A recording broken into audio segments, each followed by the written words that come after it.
Hello again, Internet. It is I, StarScream, the ruler of the galaxy, as you well know. I'm your favorite StarScream, and come back to answer a question. Now, this question is, well, it's one of those great impending questions that I think someone has asked me in order to sort of stump my academic preference in answering questions, to give you a solid answer. And so you must ask me the most unfathomable question. My biggest fear is that no one will ever be able to out-chump this questioner. Well, you're not going to stump me. So this time my question comes from Jed Virgo. Jed is asking me a question on Facebook, on my Facebook page. And Jed asks this question. Stephen Hawking said, in quotes, "There is no God. No one directs the universe." Unquote. And then he says, what do you think? Well, first of all, Stephen Hawking was a famous scientist, physicist, book writer. He was famous for applying theoretical math to the speed of gamma rays versus light particles and how that affects the original E equals mc squared from Einstein and that kind of thing. Came along and said that he could disprove Einstein. What a scientist he was. And he spent years estimating the mass relationships to black holes, theoretical mass relationships to black holes, and he lived off the academic dole for quite a while. But more recently, he is a figurehead to the academic privileged elite, and in this particular instance of this quote, he is attacking the foundations of fundamentalist religions.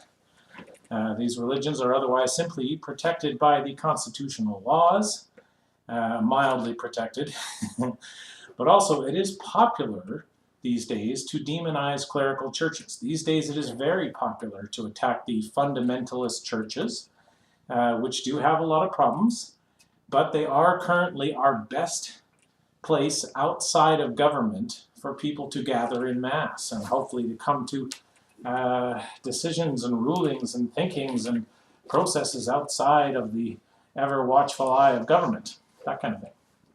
So it's not nice to demonize churches. I would say the biggest issue that I have that they need to fix about these churches is the horrendous and habitual patterns, much like the sing songs, eat cookies, go home. That's a pattern. Sing songs, eat cookies, go home. Sing songs, eat cookies, go home. Repeat it every week, and then you get fundamentalist church.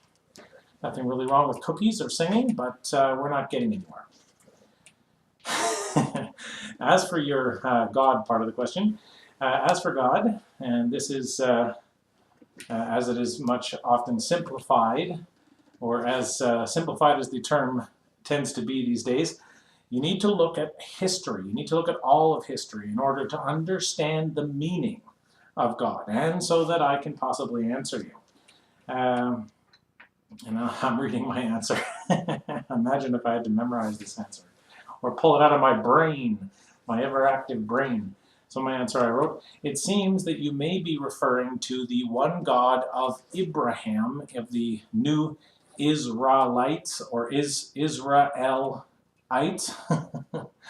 and possibly to the animations of Monty Python's Terry Gilliam. I'm sorry to tell you that this clerical God, or what the Masons would call Big G, is not the focus of most of our history, and nor is it even the majority of current faith systems. Throughout most of our history, we had myth and storytelling, and it was in the seemingly unending effort to teach and pass on the understanding of everything. Sadly, our present institutions are highly controlling of all information and education, and they never use story or symbolism in the teacher's guidebooks. Don't know if you've ever seen a teacher's guidebook, but there's not a lot of symbolism in there. Go through history, lots and lots of symbolism. They, these days, never let the students see the material world through the immaterial nature of imagination, or at least seldomly. And this pursuit of both worlds was most likely the pursuit throughout history, the pursuit of science throughout thousands of years, going back beyond the Great Flood of 12,800 years ago, and also the megalithic eras, and even before language itself, this was going on. These sciences, like astrology and numerology and chemistry is a good one. The word chemistry, which comes from the word Kamut, of the people and the land of Kamut, mostly attributed to the Egypt area, the area of the Nile River, and that's where the pyramids are that everybody likes. The word pyramid comes from the word per-netter, which is also possibly where the word meter comes from. And I wrote, the ancients, I'll maybe rant, the ancients, you know what they did? They mapped out the whole Earth. They went around the entire planet. They mapped it all out. They mapped out the stars as far as they could see and as far as they could estimate the distances of stars and the distance that it took light to travel, and they even estimated the speed of light. Of course, Stephen Hawking has to come along and say that, no, gamma particles are much faster than the light particles. Get out of town, Hawking. So anyways, the ancients, you know what they did? They created math and sciences to figure out the circles of outer space, the circles of the planets and the stars as they themselves move through space endlessly. Seemingly, the expanse of outer space is full of circles. And these circles were in their other eye, I mean, you could say the third eye, but in their imaginative eye, these circles were also the represented wheels of life. These wheels of life, they were calendars, but they were more than calendars. They were the great circles, the great year, the great epochs of civilization, the eras that have been described as, the dark ages to the light ages, the bronze and silver and gold ages, until eventually you collapse back into a dark age again, the great circles of life that were warning you to live every day as though you could see the end of that great golden era. That kind of thing. Circles like, wood circles that you'd found burned on the Yule. It's nearly Christmas, so I think about Yule. The Yule of the Nordics, and they believed in Odin, who created the tree of life. And then he apparently died on the tree of life, but nobody found his body because he disappeared, kind of like Jesus disappeared. All the greats always seem to magically vanish and possibly never die. But this was a circle of life that Odin taught you. And he was the great creator. He would create the tree of life and everything that grows and lives. And he would often change forms into birds and snakes and things like that. And if you look at ancient mythology, you find a lot of snakes. The snake often represented a warning of knowledge. So the snake was there in the desert hissing and biting, and it was very dangerous, and you might want to kill the snake. But if you're in the desert, the snake might help you find out where the water wells are.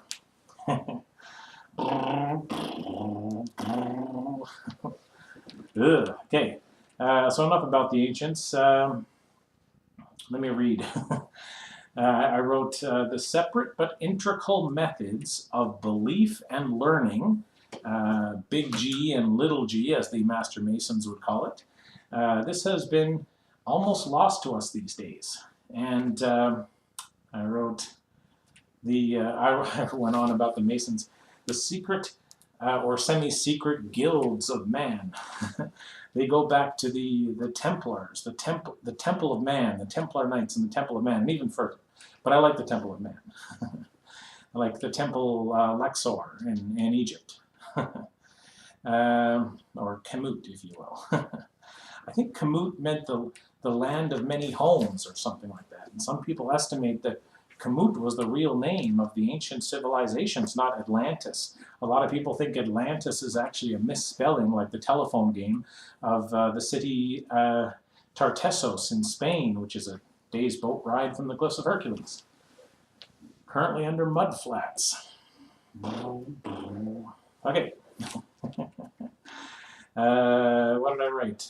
Oh yeah, I was writing about the secret guilds. I said their worst success was that they definitely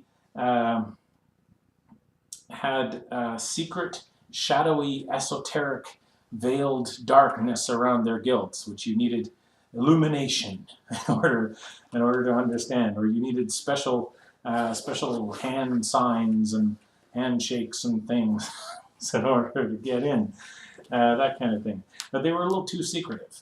They were so secretive that most people these days can't remember the great guilds, the great temples of man, the great masons that go back to the stone masons and the stone builders of Europe and however far back. And I mentioned the megalithic era that everybody's obsessed with, the giant stones.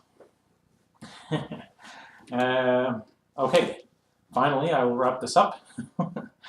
What our current world really needs is a movement towards the way of teaching with all honesty and practicality involved. What you might call a new temple of man, like He-Man.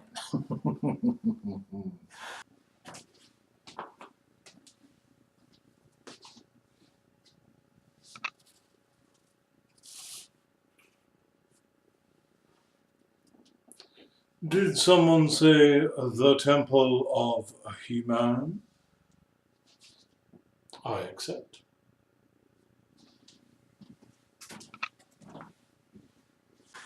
Geez. I'm in a pretty good mood. I'm a little tired today. I don't know if I like sitting, but I'm okay sitting. I can't stand up. I never wear the legs in this thing, so I can't stand up.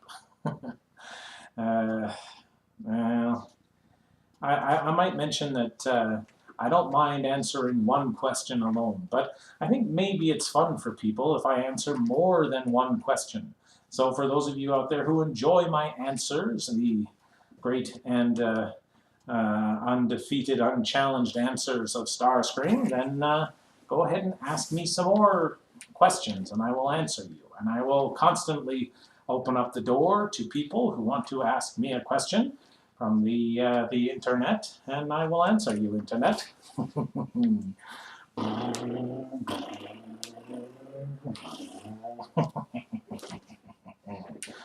Till the next time.